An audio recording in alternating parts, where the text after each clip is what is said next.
So let me hit this in. I'm curious, anybody go back and listen to last week's call?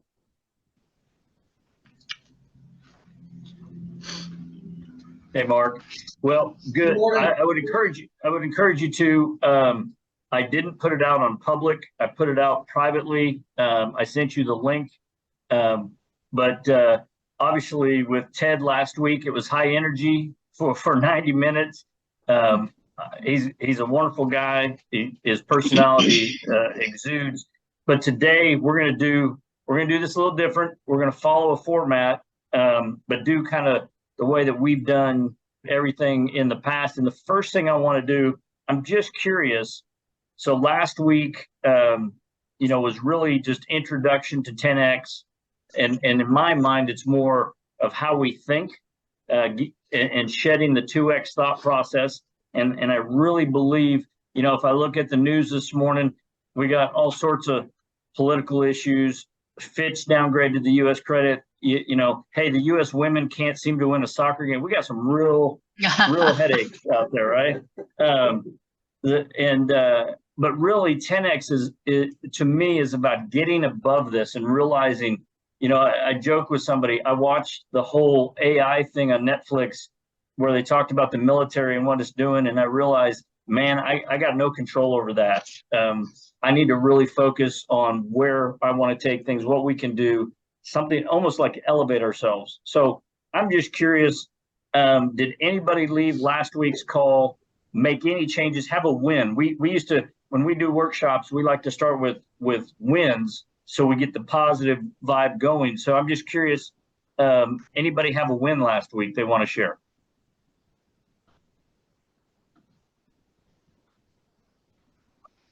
Well, I will say that I went back and reread chapter 1. I've listened to it. I've read it several times, and it is, in a way, just repeating some of what I learned, what were we, 4 years ago? And at that time, I had changed a way that we did some things and created what I call the 80% team, so that the 20% team is really focused on the highest value. So what I have done now is I've gone back, kind of looked at historically where I had set that threshold and realized that that threshold has actually raised. So that's a change that I've done, so that the 80% threshold is, or actually ceiling, is higher than it was. So it is a minor tweak, but I think it will at least get me framed. 4 years ago, I was still working cases. I don't work cases at all anymore. And so part of my, where I am is really, what next for me? I think I'm becoming a marketer, totally different, no more intellectual lawyer here, I'm a marketer. So, yeah. So I would say yes. The further I read this book, the more clarity I'm finding. So it's good. So with that, I'm curious, the thing that struck me is way too many paths when we think 2X, right? And I was having this conversation with Bob yesterday. He's like, look, I can grow my business. I know where we're headed. And if I just keep doing what I'm doing, I'm going to get to a really good level. But and there's many ways I can do that, right? Like referrals and seminars and just being out there, meeting people, talking, all these different things. But when you think about that 10X, like I think the point that really resonated was there's only one or two options you got, right? Which makes it a lot simpler. I'm curious if anybody left last week's call thinking about their 10X, and did anybody just raise your hand or speak up? Did anybody write down what their 10X vision or their 10X goal is for their business? Anybody want to share? I'll share. Go ahead, Bob. Just briefly, one of the things that I did write down what that would look like. We talked about getting higher level clients and that kind of thing.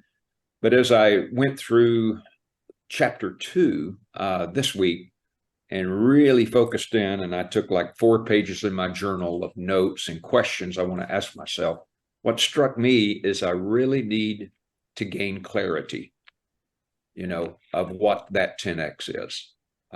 Make sure that I don't have conflicting goals. And because I've struggled with that because of, 2 different things that are very, very important to me that I'm focused on. So I came in this morning thinking I need to get very, very clear on what I want to 10X. So I'll just share that. Okay. I wonder, I'm just curious if anybody else kind of feels the same way. I'm not trying to take over your role here, Rick, but I'm curious. Absolutely. Absolutely. That's kind of, it's almost as if I intuitively already knew what I needed to be doing and where I wanted things to go. This is just giving me some clarity in that regard. One of the things that in my business, the personal injury business is a quantity business, but I have always not wanted to be a quantity business because I have done complex litigation, catastrophic injuries. And so, but when you market and really throw it out there, it's a high volume game. And so, really trying to struggle into this idea that I'm going to market, but I'm only going to take the 20%. And so it fits our culture. It fits everything that I've built so far, but it does leave me in kind of that place you're talking about, Bob, like where is my role? And that's why I said a moment ago that it's going to be marketing, but marketing different and marketing in such a way that you're not going to see me on TV. I've always said that. When I've been at your, my brain, sorry, but when I've been at your thing and been there with my team, one of the things I've said is you're not going to see us on TV. I think that's a high volume game, and so really exploring this new part of me and becoming a master at something totally new. Yeah, it's exciting, but that clarity, Yeah. I think once you hit clarity, and Rick in our visit yesterday mentioned that he hit clarity on something, and I was a little envious, like, ooh, to have clarity where in your gut, this is what I need to do. This is the step. This is the direction. So thank you. And I'm going to get into that a little bit. But what I want to know, this is the thing about that I think with 10X, and this is the thing I want to drive home. 10X is about really, so Simone, I would just say this. I don't know that it's about marketing. That might be where your leadership and your vision needs to take you. But this is bigger than where we're supposed to play. This is what is it that, what do you want? And it's really, we all know it. It's inside of us, but we're afraid to say it out loud because we don't want to have to defend our decision, right? And to me, that's the thing. When you're there and then you start thinking about what do I have to do? Like what has to happen? Then all this other thing trickles in. You look at the 80-20, right? And you immediately know this is either a who, right? Who do I need to eliminate? What do I need to let go of, right? As we go through this so that I can focus. And I think if you're on, and you're an honest person, but sometimes we're afraid to really say and speak what it is we want for this, right? And, I told Bob, there was an old Jim Rohn. How many of you are familiar with Jim Rohn, right? So Jim Rohn was great. I highly recommend you search him out on YouTube or whatever. He's just one of those mentors that you can get nuggets from. But he used to say, don't do it for the reward, the end game. Do it for what it's going to make you become, right? And to me, that's what this is all about. Is if I take this in a direction that's different, if I go bigger than what I've allowed myself to think, if I start to do these things, who do I have to be, right? And really, it's got me thinking about all aspects of personal as well, because this is leadership and is really what we're boiling down to. You're the visionary, you're the creative, you're the leadership. And when you get that point in your business, this isn't about a lifestyle business. And Dan Sullivan recently came out, again, strategic coach. Dan used to let lifestyle business owners into his program, no longer, because he felt that they kept coming up against these roadblocks internally that they just couldn't let go of, right? And Can you so define that? yeah, lifestyle. So you know what? You can be a single entrepreneur, right? Maybe a couple people working for you, but at the end of the day, you're making 150, 200,000 a year. Maybe you do a great job in your business, but you want to grow without putting stress on the system. You think more from a scarcity standpoint, and that's something we'll get into next week. But this is bigger than that. And it's not, I tell people, this is not simply about the financial, guys. This is bigger than that. The financial rewards happen to be part of the scorecard, right? It's leading you to believe, it's leading you to know that you're on the right track or you need to pivot. And so, when I think about this, that's what I'm curious. Anybody out there come up with a 10X, a true 10X vision that they're kind of afraid to even talk about, that they'd be willing to share? Okay, Ty, we'll put Ty on here. So for me, and for what we're doing at Preserving, my 10X vision has been that we'll save American homeowners $500 million by 2030. It's a lot. So our services are typically 90% less than replacement. And so there's a way to get there, but it's going to take both, having the best processes, but growing our franchise system while also growing our franchisees. And so that's the 10X. That's almost literally it's more than a 10X, because to this point we're about 20 million. Right. Wow. So that's a good goal. Congratulations. Thanks for sharing. Yeah. I shared with you a little bit. We kind of backed into it. I'm Andy Berkey. I have several businesses that are basically supportive small businesses. One of them's a pure bookkeeping company.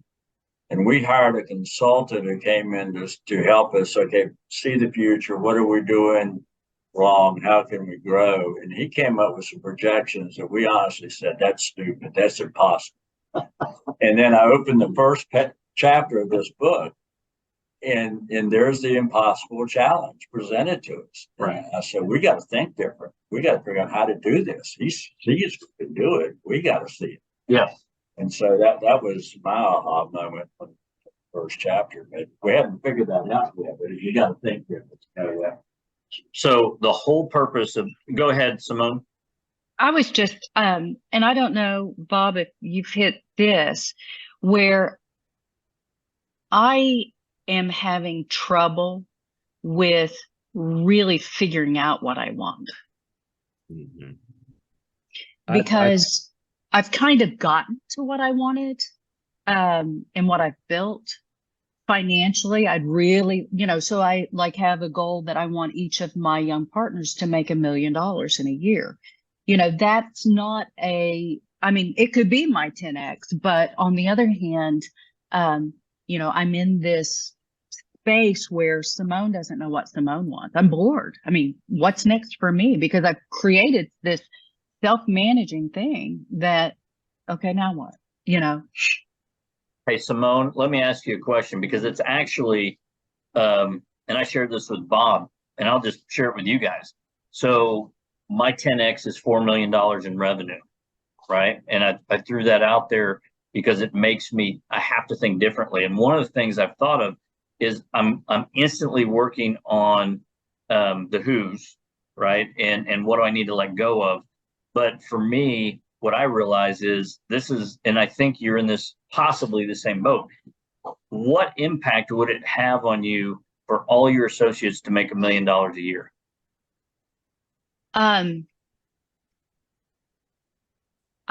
It's an emotional thing.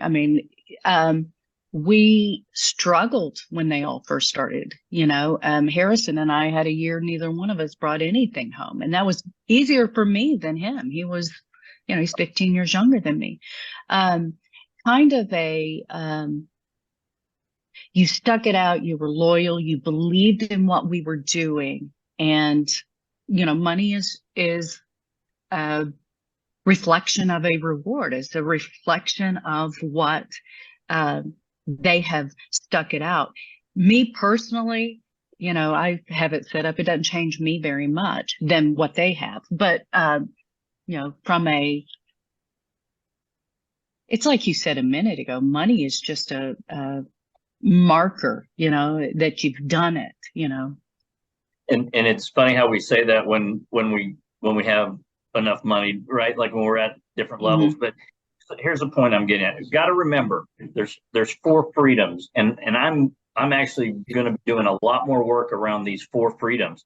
There's financial freedom, there's freedom of time, there's freedom of relationship. And I got to be honest with you, like you remember some of you that have been in my workshops, we spend a lot of time talking about the 5 people you hang out with the most, right? They're either rising with you're rising with them, or you're staying at a certain level. And it's amazing. Small business owners tell me all the time, I don't have anybody around me who thinks like I do, right? And one of the reasons I love doing what we do is that community is important to support us internally and externally as we go. But so time, financial time, relationships, and purpose. And so when you get to a point where the financial is no longer an issue, you've got the freedom of time and you've got the relationships, right? So, hey, Simone, is your purpose developing this next generation and helping them be successful? What rewards does that give you? And for me, that, go back to what I've been working on and thinking through my clarity on 10X, it's the next generation. I'm bringing, I'm bringing up, that's how I'm going to get to this. It isn't me grinding it out and doing more. It's me teaching, me helping and leveraging and getting those people to the level of success that I've been able to be a part of, right? And so but it's an ongoing thing, and I appreciate you opening up. Before I want to move on, but is there anybody else out there that wants to share that has a 10X kind of goal or vision that they've come up with that is so uncomfortable that it scares them a little bit, that they're willing to share with us this morning? I will. Oh, we've got another one in here. So I'm Morgan. I'm with Ty with Preserving, but also we have Old Home Rescue. And interestingly, before we started this book, or we're referred to the book by Rick, I just pulled the report and looked at the number of projects that we had over the last 2 years, and 80/20 perfectly aligned with it. And as a historic preservation contractor, it's really every project, no matter if it's a $1,200 project or a $120,000 project, requires about the same amount of work going into it. And what I looked at was that about 80% of our revenue came from 20% of our projects, and we are running over 50 projects a year. So it's incredibly overwhelming for a small staff. But big win this last week. I've had probably a $10,000 project that I just referred out. We were the most qualified for it, but it was incredibly complicated, just didn't fit the mold. And I am pushing for, we do an annual revenue of about like 1.25 to 1.5, and I want to do 1 million with 12 projects. Love it. Yeah. Doing more with doing less, right? Good. Well, thank you for sharing. Hey, so a couple other thoughts. Here is one of the key takeaways, and thumbs up or thumbs down if you agree or disagree with me.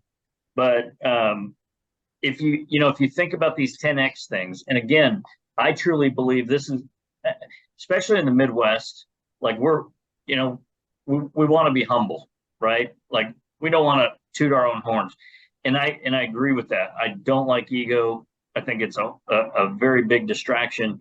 But at the same time, I sometimes think we're afraid to really put ourselves out there. And we're entrepreneurs, which means we're not employable by anybody else, right? So why not go big? What's the worst thing to happen if you have a 10X goal and you fail?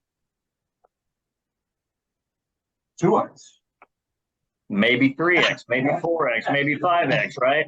So is that whole thing shoot for the stars or the whatever it was, the moon, whatever, right? And I think that's the biggest thing is I see, and I talk to people all the time, and I hear these things and I try to give some thought to it, but this is about, and when people need to invest in the who, right? Like here you are, so you got 10X. You're like, I'm in, like, this is what I want. And I'm going to do this 80-20 and I'm going to let go. And, there's been some things this last week that I realized, hey, I got to put this in the hands of somebody else. I got to completely let go of it. It doesn't mean I don't have some ownership in it.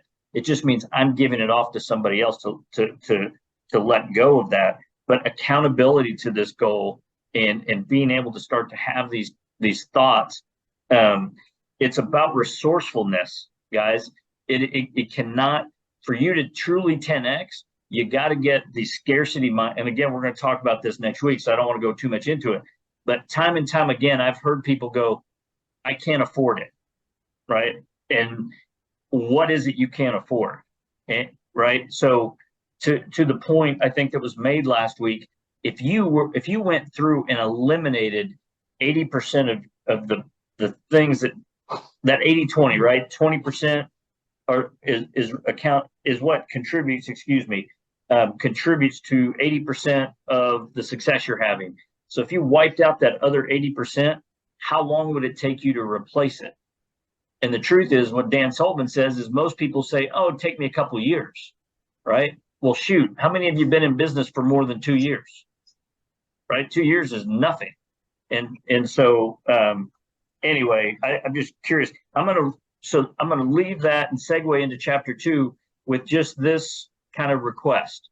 If you have a 10X goal that you've written down, that you've been thinking about, if you thought about it and not written it down, please, please, please write it down. Writing it down, keep it in front of you does what? Right? It keeps you focused. It keeps you thinking. And that's good. But I'm going to go a step further. If you will email it to me at rick@scissortailwealth.com, I will send you one of these 2 books.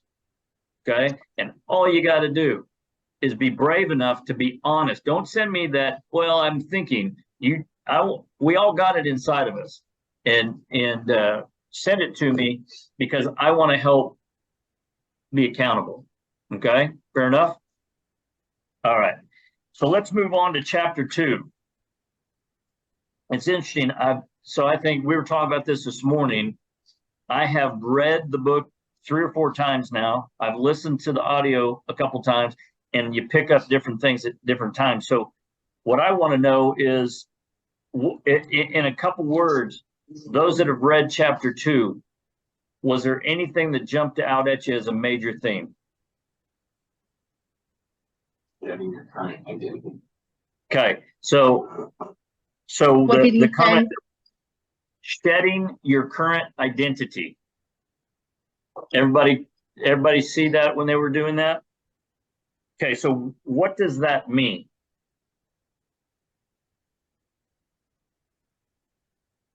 Well, for me, that meant I was, a small home service contractor business owner, and I've got to shed that identity and, for me, become a franchisor,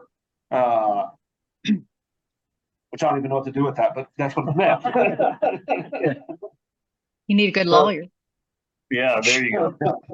So really, it's no different than letting go, right? It's one of the components of ourselves. And I will tell you what it's got me thinking about is shedding our new identity or shedding our old identity.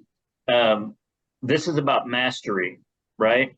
And it's that letting go of that 80% so that we can become more of where our value is. And as we get into unique ability, figuring out, part of the vision of 10X vision, I think the key is understanding where the combination of what you're really good at and what you really enjoy doing. And when you can intersect those 2 things, all of a sudden you find that purpose and you find that 10X. And here's the interesting thing. I wonder sometimes how many small business owners, don't really believe in what they're doing. right? And it goes back to that lifestyle. Like they don't want to be honest with themselves. Sometimes we have to let it go. And you know what? These two gentlemen sitting here, I was thinking about them this morning, their journey, and even Simone. I've been working with you guys for a long time. You guys have 10x'd. You just don't, you maybe can't vocalize it, but you, from where you've come and where you are now, those things are happening, and you're refining what that 10x looks like. You're refining that, but we've had to shed who we were each step of the way, right? To get to those points. But for me, I got thinking about this, this isn't just, this just isn't business. As visionaries, as leaders, as the people that are going to make this happen, mentally, we used to talk about this in our workshops. How do you feel mentally, emotionally, physically, right? And I think that is really important from a personal development standpoint. Not to go too far down that, but I've been thinking about it a lot. I've got to be a stronger me. I've got to be healthier. I've got to make sure I'm getting my sleep, right? Rested so that I can think clearly. And so I can execute on the things I want to execute emotionally, mentally. Like, what are we doing? And again, I keep going back to community. Like, this was the whole core of my thinking. I was reading this book, is there's so much out there. If I'm feeling a little foggy about the future, I got to think other people are feeling that as well. So how many of you understand, how many of you are challenged with letting go of your current identity because you're afraid of what somebody might say, including a client?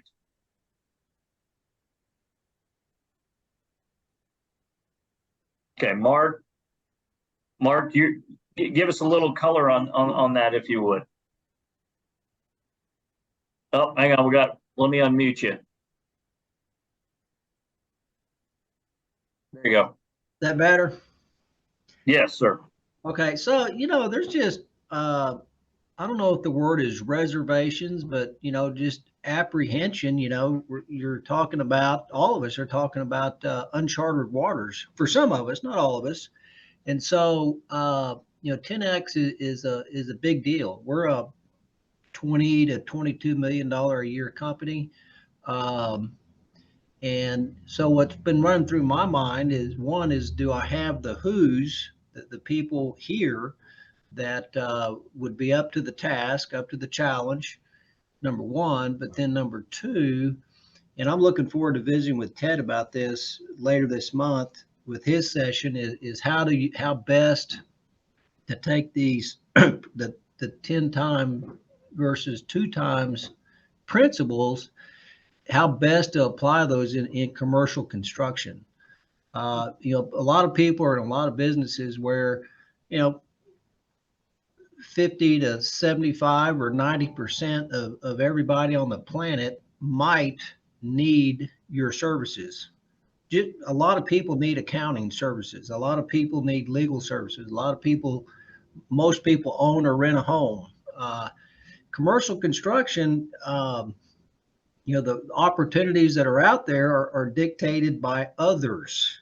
And so you have, a field of commercial builders, general contractors, and construction managers that are all fighting over a finite set of quantity of work that's dictated by markets and things that none of us really control. And so that's kind of where my head's at right now, Rick.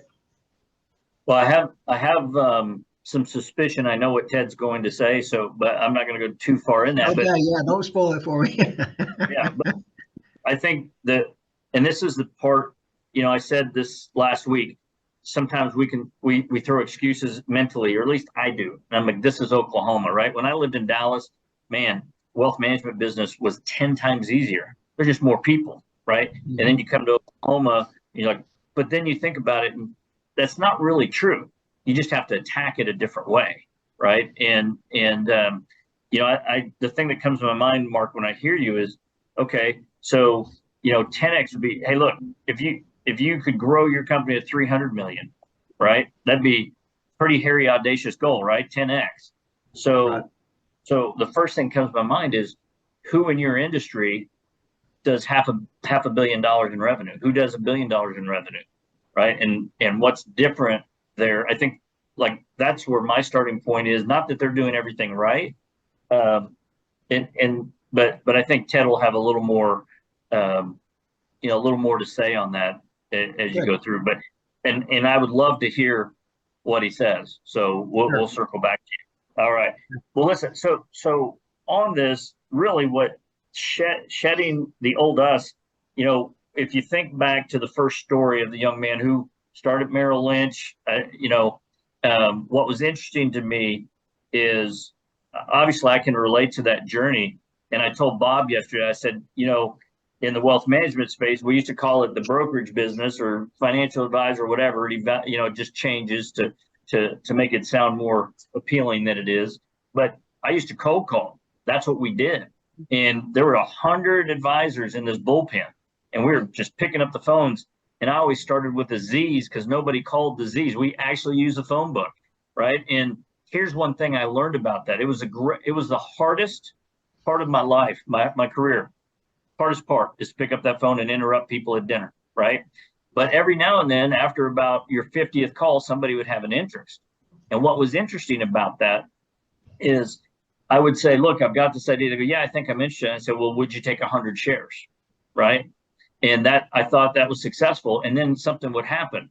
The next call, I started to learn that, well, what happens if I ask, would you take 500, right? Or what if, would you take 1,000, right? And it's just asking that difference, right? So you had to shed that, hey, I'm new and I'd be happy with anything. With, you know what, these are what we're doing. There's value. And if you could take 1,000, I think that'd be great. And that's kind of that 10x, because the worst that would happen is they'd say, no, but I'll take 500, right? Which was better than what you were going for in the first place. And so I think about that, but really, if you read through the story, it's about exponentially upping the quality of everything you do, right? That was the core point of the book. Is how you do anything is how you do, or this chapter, how you do anything is how you do everything. And that's where I go back. It really got me like, man, I'm back. I got to get back to working out. I got to get back to eating right, getting my sleep, these kind of things, making sure my relationships were good, right? Because how we're doing everything, because let's be honest, this is why letting go of things, by the way, I think is so important, right? Because chapter 2 wants to grow on chapter 1. If I can't do everything, right? To be this isn't about perfection. This is quite the opposite. It's going through those things on freedom of time, financial freedom, freedom of relationships, freedom of purpose, and thinking about where is it that I see my 10x vision? What am I letting go of? And where do I need to be spending my time, right? Simone, back to your point, this is really what this is about, is now I have to go all in on this with higher standards, more discipline, what I like to refer to as grit. It isn't going to happen overnight. That first story with that advisor, it took him months. And I'm going to tell you, having been in that seat, here's what happens. That sales manager comes over to your desk every day and looks over your shoulder and says, hey, there ain't nothing there, right? And so now you got this stress level. But he had the grit to he knew what his standard was. And it took a long time. It takes longer than we sometimes think it does. So do we have the perseverance? Bob, you want to chime in? I had in my notes, I made a question mark. I like that phrase, how you do anything is how you do everything. But could you expound on that? I don't know that I'm totally getting it. I know there's some real wisdom there, but what does that mean for you?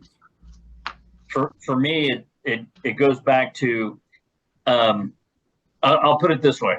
So my daughter yesterday finally took her car into Firestone. Okay. She's going off to college next week. And I'm like, look, we got to get your car in. Now Dad's been telling her this for a good month, maybe 2. And she's always been, yeah, I will.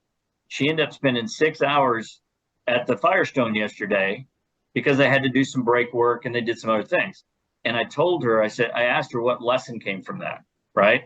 And really what I was trying to say is we could have taken care of this on a Saturday when Dad was available, dropped it off, right? But yesterday there was no one available for her, so she got herself stuck. She procrastinated, right? So if we're procrastinating with that, we're probably procrastinating with other things as an example. So, to me, procrastination is a signal that something needs to be let go. We're not willing to deal with it, so we put it off. And that goes back, that to me is a first signal of, do I need to eliminate this, or do I need to find a who, right, to do this? So does that make sense, Bob? Versus, hey, you know what? I don't have to be perfect, but I know what I'm going to do. So physically, if I get 30 minutes in the gym and get a good sweat on, right, I'm making progress. If I'm at work, am I focused on, I believe, I'm a huge believer, and this has changed in me over the years. I believe your results are much more important than the time you put in. If you can get done what you need in 3 hours in a day, then why are you sitting around? What are you doing, right? You're probably not doing things. So, but if you come in, and if it takes you 8 hours, by the way, to get done those key things, put in the work.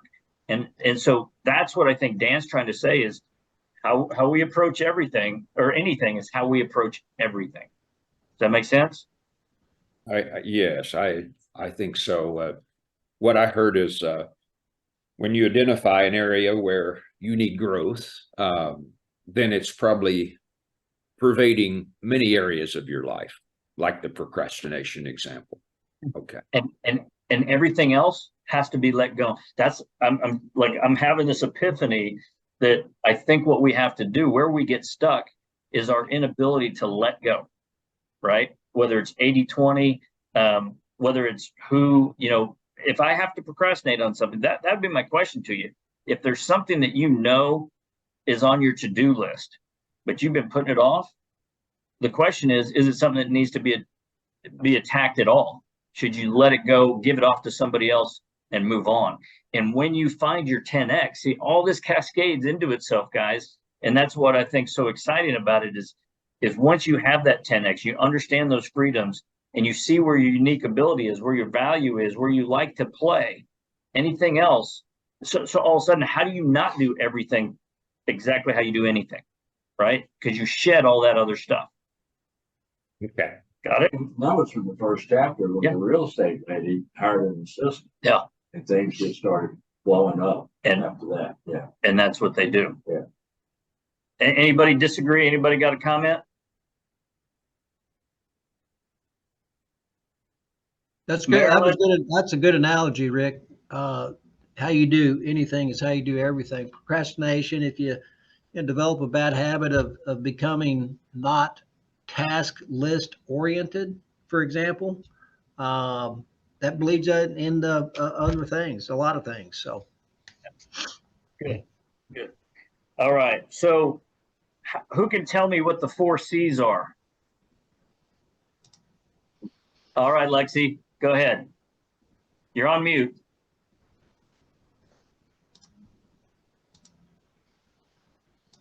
Okay, yeah, that was actually one of my favorite parts because you guys don't know, but we're super new to this. We've owned a coffee shop for 5 years, and so we're just figuring out our 10X. But I liked how you start with commitment, and you just have to commit, even if you don't feel like you can do it. If you don't believe you can, you just have to commit. And then with that, you see that you have courage because you committed. And then once you have the courage to do it, you learn how to do it, and you gain that capability. And then after you gain that, you have this confidence about you to where you feel like you can kind of repeat that cycle again. Very good. And it's weird how you build confidence. Can anybody tell me of a point in their life where they did something, they're like, I don't know what I'm doing, I'm scared to death, but they kept with it, they had the courage to see it through. They built a different level of knowledge and capability and experience and built that confidence, and now it seems so easy. Anybody ever have that experience? I mean, like us, I think just opening up the coffee shop. I mean, I was 22, and so I was really young and not knowing, anything of how to run a business, and just kind of going out there and learning as I go. And then now I'm just like, whenever things come up, I'm like, oh, I could do this because I've done it. Yeah. That is excellent. And you know, it's interesting. I have two thoughts on this whole thing, and nothing happens until we commit, right? And then it's something bigger than our current capabilities. So we are forced to learn and to be vulnerable and get outside. By the way, the thing I love the most is great things happen when you get comfortable with being uncomfortable, right? And that's really what all this is about. 10X is about you getting yourself uncomfortable, get out of shake off the, you know, just the ordinary. And I mean, you didn't get in this business just to be ordinary, right? So whatever business that is, but it requires the courage. And here's what's interesting. So I'm on the second half. I'm gonna give you guys. I know I don't look it, but I'm over 50, right? So I don't. You guys are sneering. Quit. Here's the thing that's hit me. Like I deal with older people traditionally. That's where I hate to say it, but most people with money are a little older than 50, right? And it's interesting to me how we in this country have said, well, we have this thing of retirement where we go sit on the front porch and we slow ourselves down. And it's not a challenge, but I'm like, I have experienced personally clients who have done that and they don't live very long, healthy lives. And I've seen clients that continue to find what they are interested in, and they have more energy and they're living great lives. And I think as an entrepreneur over 50, you have to think out the next 25 years. You got to think bigger. And for me, I'm like, why would I ever retire if I can build a legacy? Kind of like Simone. Look, if I can build a legacy of people coming up behind me that are successful and have successful businesses, and I'm there, and I own a business that gets a part of that, I get to engage, I get to help people, I get to do all the things that excite me every day, right? But that's what the 4 C's, again, just bolts on to everything else we've been talking about, right? The question I have is, can ego get in the way of any of this? Yes. Okay, Bob, and expand on that a little bit for me. Well, we become our own worst enemy sometimes. And so there's a lot of things that there has to be a sense of humility to learn and to grow. And if we think we've already got it all figured out, then we're our own worst enemy. I don't know if that's where you're going with it, but that's what came to my mind. Well, you know,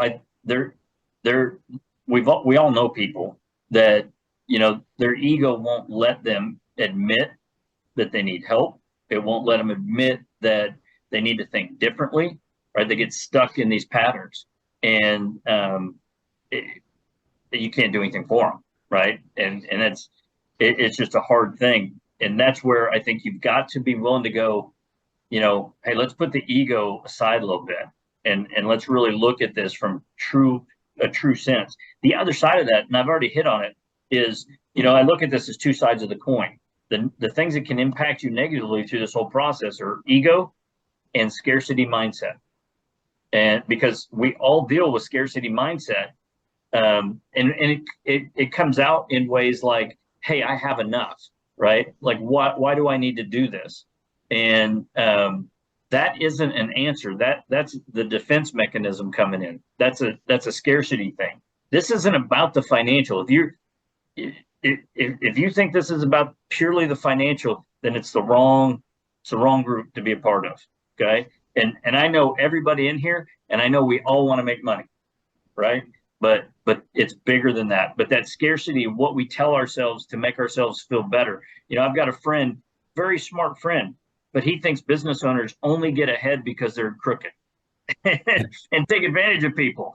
And I have no way to defend that other than, well, those aren't the people. I don't know who you're talking about, but those aren't the people in my circles, right? But you understand where I'm going with it? It's like, we've got to recognize, if nothing else, we got to recognize the two sides of that coin, and we got to put that coin back, maybe give somebody else that coin, let go of that coin, right? As we go through. So anyway, so the question that I wrote myself as I was going through the book, and I'm going to throw it out there, see if anybody would answer this. Does anybody challenged right now with this feeling that they're so spread thin right now, and currently like, okay, I've got to run this business, but I'm just spread so thin. I don't know how I'm supposed to transition into this 10X that I really want to pursue. Do we have anybody like that? I've heard something in kind of some of the circles that I'm involved in as far as a franchisee and or franchisor, but also some of the different small business owners I talk to. And a lot of times when I've handed them this book, I talked to a lady in Houston that restores historic windows in Houston last week. And she said, I get it. That's cool, but it's just me. Like, how do I, like, I'm barely surviving. This 10X thing just sounds like not how, there's no who, there's just me. Like, yeah. And so I think that a lot of business owners, especially when we're running small shops, can definitely feel like this is all well and good, but it's just me. Yeah. No, but that goes, so that's an example of scarcity mindset. And it's why, look, in my experience, being around other entrepreneurs like this right here, being able to talk about this and be challenged, Ted, he hit me right in the eyes, right? And I wasn't expecting it. And it was the greatest thing that ever happened to me because I really got to think about it and make changes that I needed to make. When I think about this, anybody remember, any of you that were in our workshops in the past, you remember the automation delegation elimination exercise? So I would just tell you, if you're spread thin and you're like, I can't 10X because I got too much going on, here's my exercise for you to consider. Simply, I'm a yellow pad guy. So keep a yellow pad, keep your journal, whatever. Track everything you do for a week or a day or whatever, and then go back through those things and look at each one and go, next to it, put an A if it's something that can be automated, a D if it's something that can be delegated, or an E if it's something that can be eliminated. Okay, and really look at how much time you're spending on things that should be off your plate. Make sense? Mm-hmm. Okay. It's an eye-opening exercise, but the question is, then what do you do, right? So then you have to start thinking about, and actually, I won't share too much. I'm working on something to be able to take people through the automation side of things. We'll talk about that more in the future as that kind of comes together. But the biggest thing at this point is that think who, right? And this is that scarcity thing. Scarcity says, I can't afford to get a who, right? But if you've ever hired an executive assistant, which I did last year when I really couldn't, it was the biggest impact to my business over the last year. You got to make those investments when it hurts, when you know it's the right thing to do, right? Don't go do it just because somebody's telling you to do it. But if you go through this exercise and you're like, if I could only put this off on somebody, then I could free up 50% of my time. And hey, if I just took half of that 50% and did the things that were productive, what would the impact be to the business, right? Anybody got a different thought on that? And just support. I mean, it's scary when you're barely making ends meet. You got to hire somebody to do something. It's a hard move to make, but it pays off in spades pretty quick. Yeah. And then you do it again. This person you have in Houston, she needs a who. Yeah. She really does. But and it would have paid back. By the way, so there's nothing in Dan's book or Ben's book that says that your who has to be a full-time employee. Yeah. Right. Okay. It can be a project manager, a virtual assistant. Yeah. Yeah. A virtual assistant. It can be, that's where, again, the thinking, the thought process, how we have to think differently, right? And technology is with us today, and that's a huge amplifier. And so anyway, good. Any comments or anything to this point?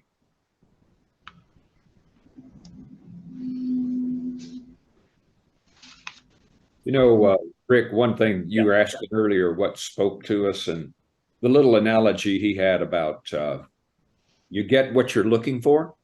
And he mentioned, you know, that if you're looking for bronze coins, then you're missing all the gold coins. But I think that ties into everything you're saying, you know, that what are we looking for? Right. Focus and so forth.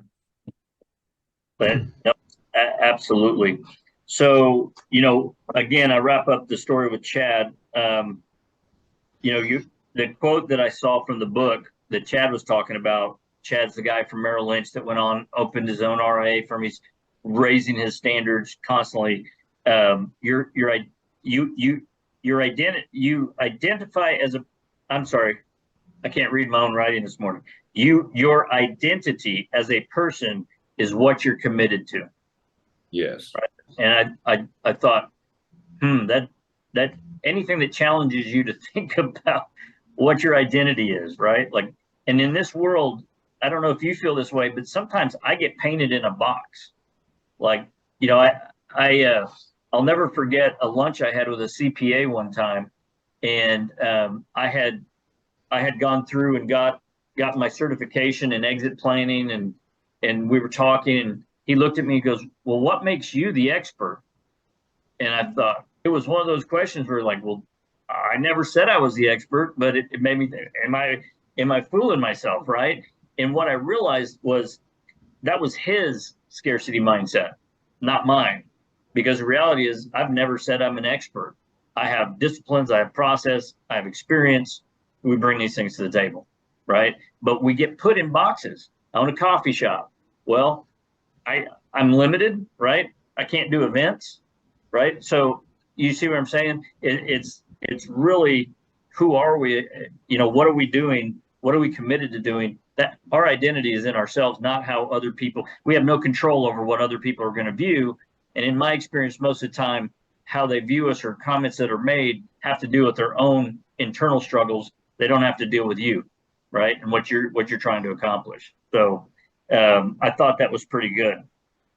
Rick, there's a quote just to throw in that helps me with that when I get too worried about what other people think. The quote is, "What other people think of me is none of my business."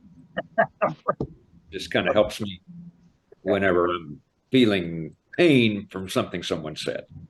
But go ahead with your thought.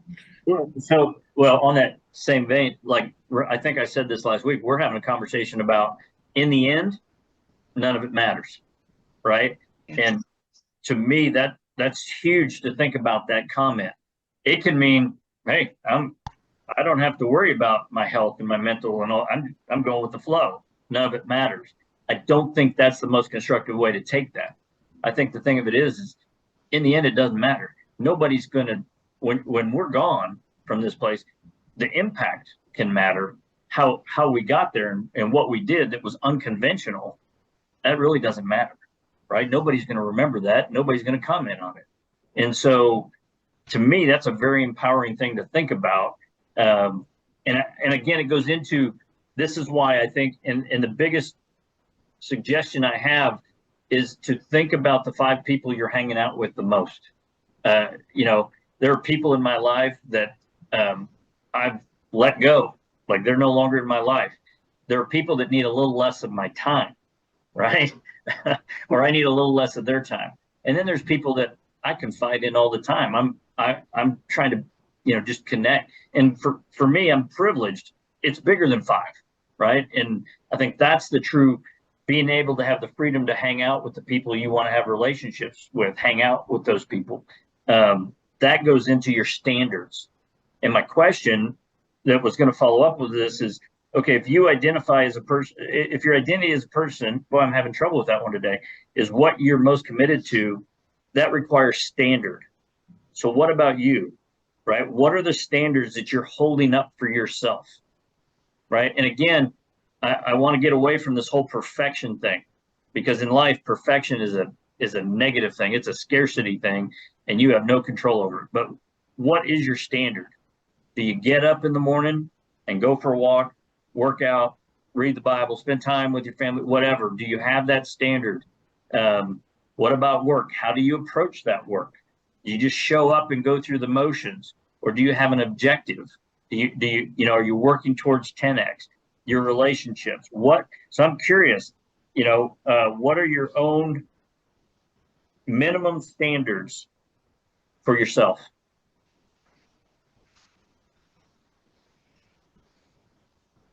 Anybody want to be brave enough to share that? It's into habits, doesn't it? Our habits that we establish. And Right. I think Sullivan or someone made that comment in one of his books. You know what you're committed to when you look at the results you're getting. And that's your standard. You know your standards when you look at how your day goes. That's what you're committed to. That is your standard when it's like looking in the mirror. Where am I right now in my life? That's my standard. So if I go higher, I need a new standard and work toward that.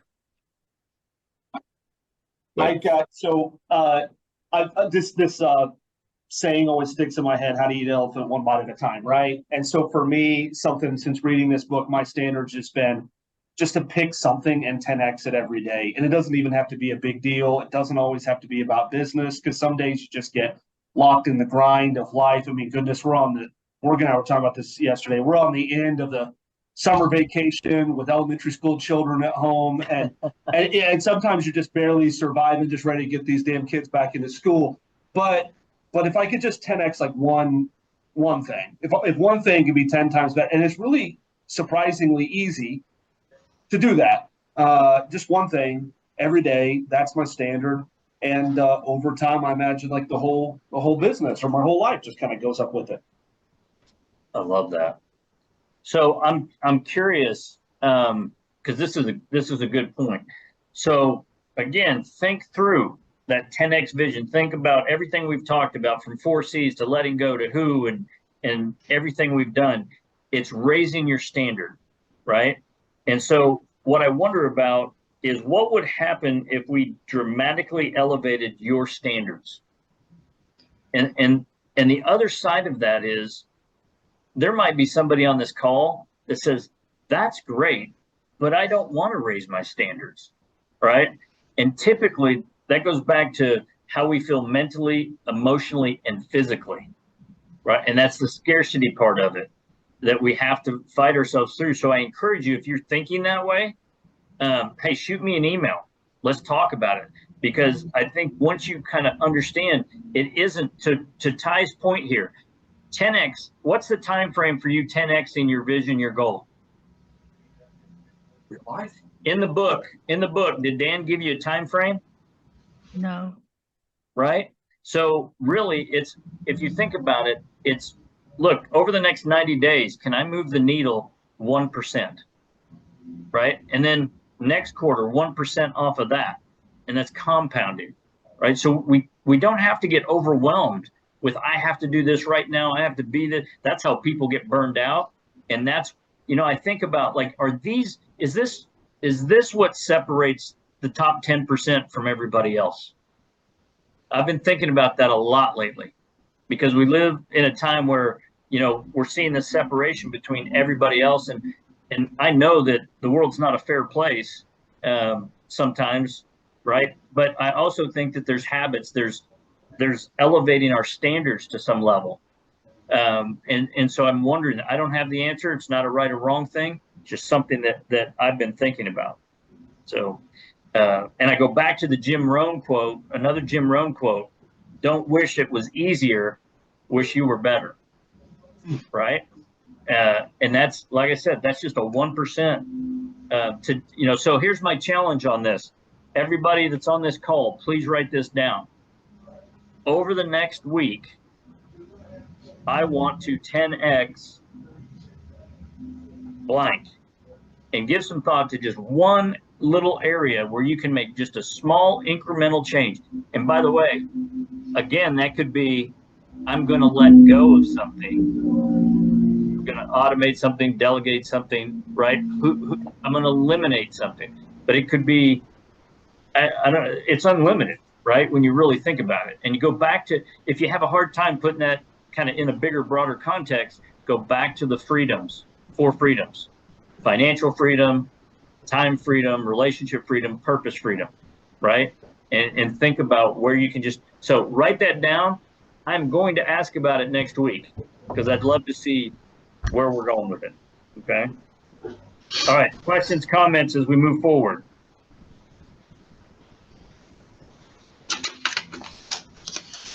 All right. So we got into mastery of what we do. And I've just got a question here. If somebody can answer this, what does achieving quality in your craft mean to you, and why is that important?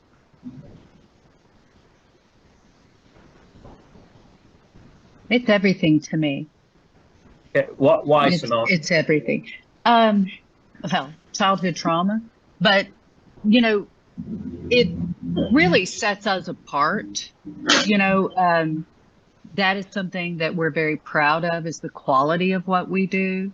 And it's part of our value, part of our purpose is the quality of what we do.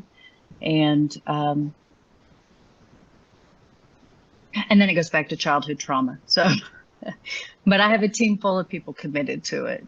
So, you know, it makes us different, that is something that matters to us, because we're doing for our clients the best that we can do. And judges, you know, it goes to results at the end of the day. Anyone else got anything to add on that?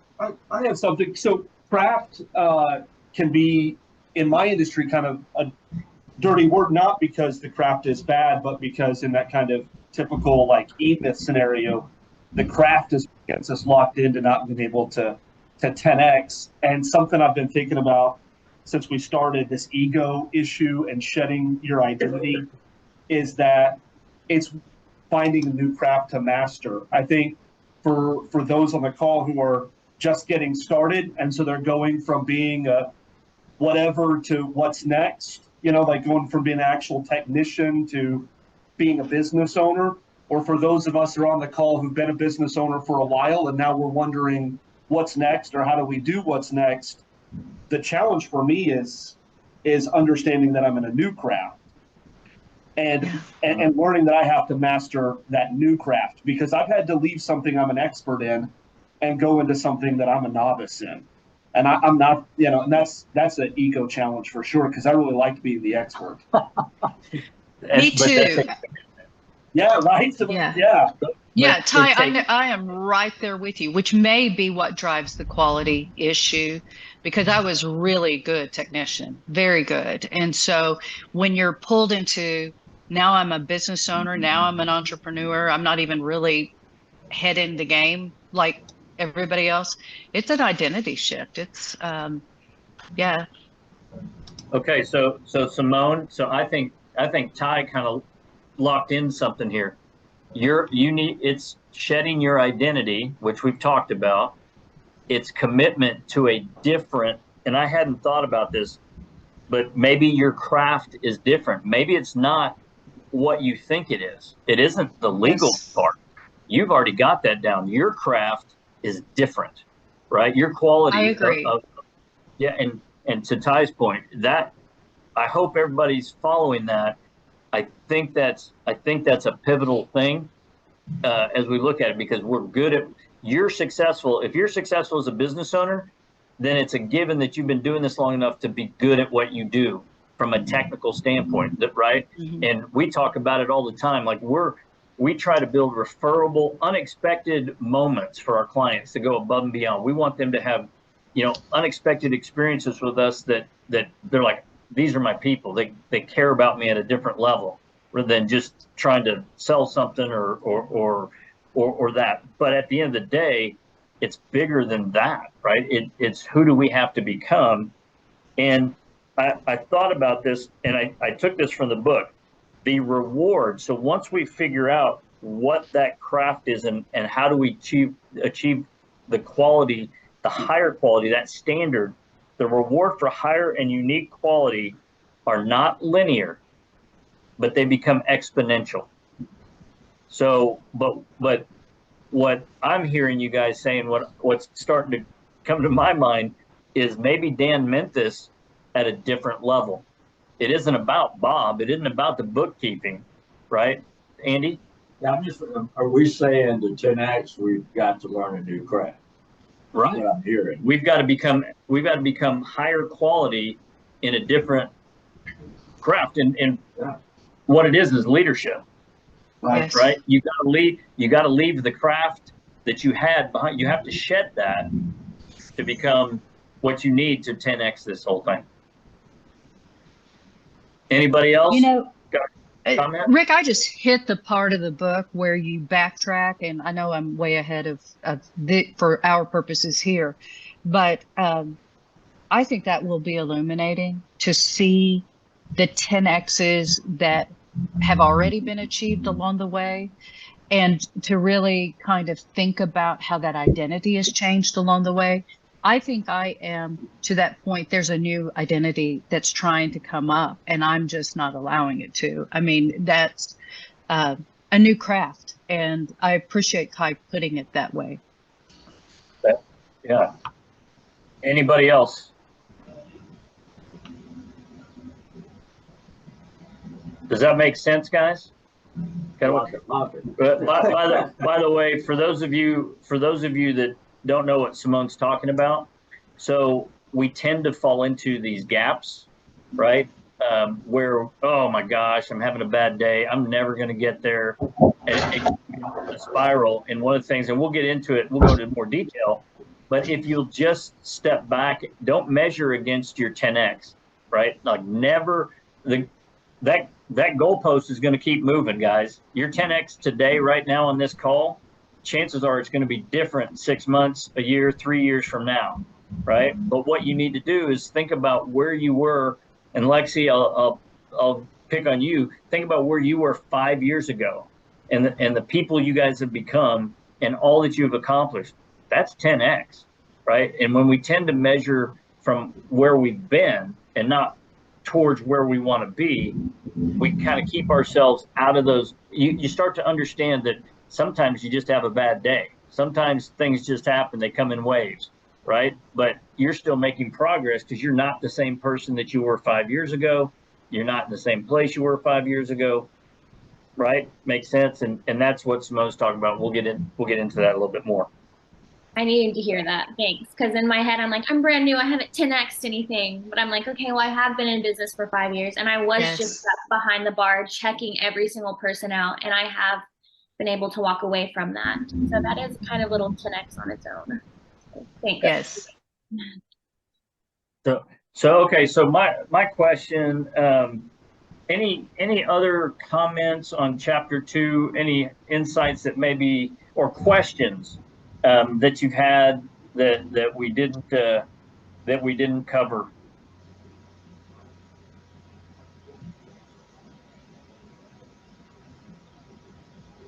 All right, so then we got a little bit of time left. Anybody willing to be on the hot seat a little bit today? Sure. Okay. What question are you going to Let me see what I'm agreeing with. So we've got Luke here with us. It's nice to meet you. I'm Luke. I have not talked yet. I've not shared my business. I'm a software developer. I recently started a startup 3 years ago. My co-founder's an AI guy. I'm a software guy. We've used AI to lower the cost of aircraft title by 80%. And we also sell the tool to market research companies for business aviation. I've been considering my 10X, kind of you're asking, what is the 10X? What's the risks? I've been considering my 10X is actually to compete with one of our customers. There's a huge gap for single piston aircraft in the market research sector. That's a market that is hundreds of millions of dollars large. They are trying to, I'm currently in private equity negotiations with a private equity backed company who wants to squeeze us into exclusivity because they see us as a competitive edge. They don't want us to compete with their competitors. I think they're trying to force us into an acquisition or an ideal scenario we're not in. So I'm considering my 10X maybe to just call their bluff, compete with them, and start competing with these bigs that have been in the industry for decades. The 10X scenario, I'm not really at a plateau. We've 6X'd our revenue in the past 8 months. So I'd say that right now I'm more in a transition period. I'm like in my 10X. I'm highly uncomfortable. I've been a software developer for 14 years and I've been selling. I've been learning sales. What you said, Rick, about like continually increasing your price. That has happened for the past 18 months. I was selling contracts, I realized 8 months ago, that are worth probably about 10x. I'm realizing every time I increase the price, I sell a contract like that. Right. So I need to be increasing. So I'm in a transition period. I expect maybe a plateau in the future. I mean, I'm definitely going to hit that, but I'm not in it right now. I'm kind of like, I'm extremely uncomfortable, extremely like more and more finding myself in situations that are new and I have to adapt very quickly. All right. Well, I'm going to keep the screen on our buddy here on the hot seat. But those of you, again, that have been through our workshop, there was a little exercise we did and chime in. Remember the 7 levels of why? Anybody remember that? All right. Well, we're going to play a little bit with Luke and demonstrate this, because I think as you're thinking about your 10X, this exercise, if you run through it, it's a very simple one that Dean Graciosi shared with me a couple years ago, and it's very powerful. And it goes like this. So, Luke, what is your 10X? Verbalize your 10X for us once again. I got multiple possible 10X, but we'll just stick to the one I talked about. Moving into a market that is several $100 million large and is competing with competitors that may try to squeeze us out. Okay. So my question to you is, why is this your 10X? Because it's a much larger market size than what we set out for ourselves 8 months ago. And why is that important? Because we want to grow the best, largest business possible, especially with the disruptive tech. Okay. And why is that important? Why is that important? Ego, maybe. Okay. I mean, honestly, maybe it's ego. I believe that we're better, and I think we can do it. Yeah. All right. So I could go longer with that, but if you want to really have a good conversation with somebody or think about it yourself, just simply write down, what is your 10X, and then ask yourself, well, why is that my 10X? And then ask yourself, okay, well, why is that important? And then go on about 7 levels. And let's be honest, we all have something at our core that drives us towards that vision. And it might just unlock, for some of you that are struggling, either admitting or coming up with your 10X, it might help you kind of break through. It's one of the most powerful conversations you can ever have to get at the core of understanding. So my next question to you is, okay, the 10X, and it sounds like a great idea, and it sounds like you need to be raising your prices. But what I want to know is, what do you need to quit? Oh, a lot of things. Everything from the executive assistant conversation. I do all of our financing, all of our accounting. I've built our software products. I do all of our sales. I'm currently in a fundraising cycle right now. So I need to start all of our invoicing, all of our accounting, all of our emails. There's so much I need to quit right now. Yeah. Okay. So right now, so that's good. Yeah. So I want to challenge you to think about one thing you can quit this week, just one, and figure out how to eliminate that, right? If you're up for the task.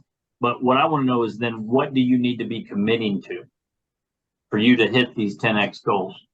I think I need to be more aggressive with our race. Okay. I think we can do it. And I realized that. Yeah. Okay. All right. So who is it that you need right now?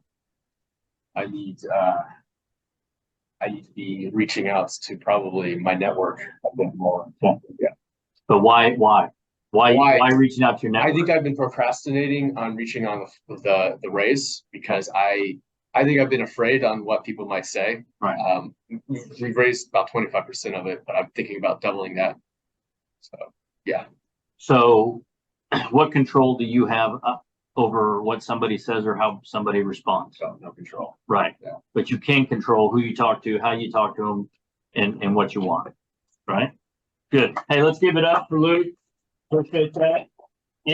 Anybody have anything else to add to Luke? I just have a comment. Go ahead. Go ahead. I was just going to say the word identity, shifting the identity is what came to my mind. That sounds like will help Luke, is to view himself differently. That's all. That's a very good point. Time to Yes. shed the old identity, right? Right. Okay, Simone? Rick, what's been resonating with me all morning, and it just came up in your 7 levels of why, which is at the end of the day, the purpose really is the fuel for me.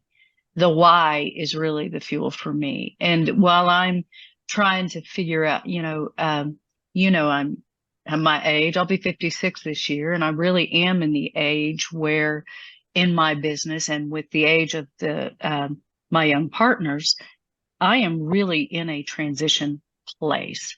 So, doing the transition where I am going to turn it over to them, and the purpose and has really resonated with me today. And that 7 levels of why, I think, may help me in that personal thing that I need to figure out. So I appreciate that.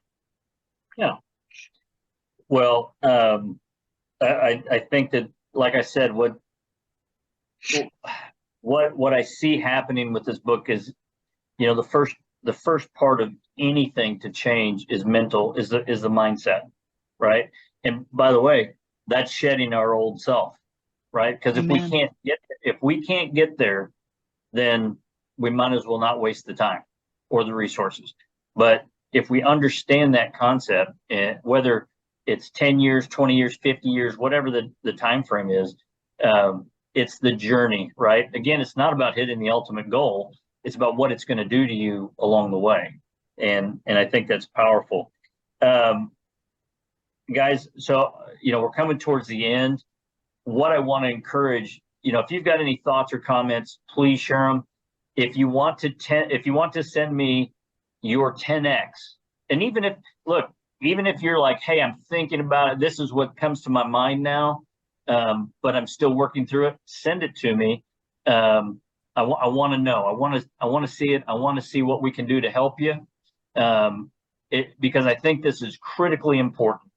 And like I said, I'll send you a book as a thank you, and we'll go through that.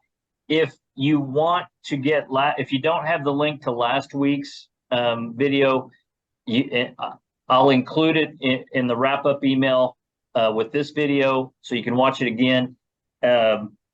So for next week, it's chapter 3. Make sure we get through that. Feel free to reach out. Feel free to email questions. Feel free to invite other business owners, right? Like that's what's been great is we're getting people. This just started out me thinking, well, I'm going to throw this out to a couple friends, and it's just kind of grown into this, and I love it. But I want your interaction. I want your feedback. We want to hear from you, because that's one thing I think anybody that's been in the groups that we've been a part of, the masterminds, the workshops, the big thing, just as important as the content and the execution is the relationships. And so we want to hear from everybody. So with that, I'm going to open it up to any final thoughts that you might have, comments. I just wanted to show everybody this book I bought. I originally had gotten this on audio and the book, and I realized I needed something tactile.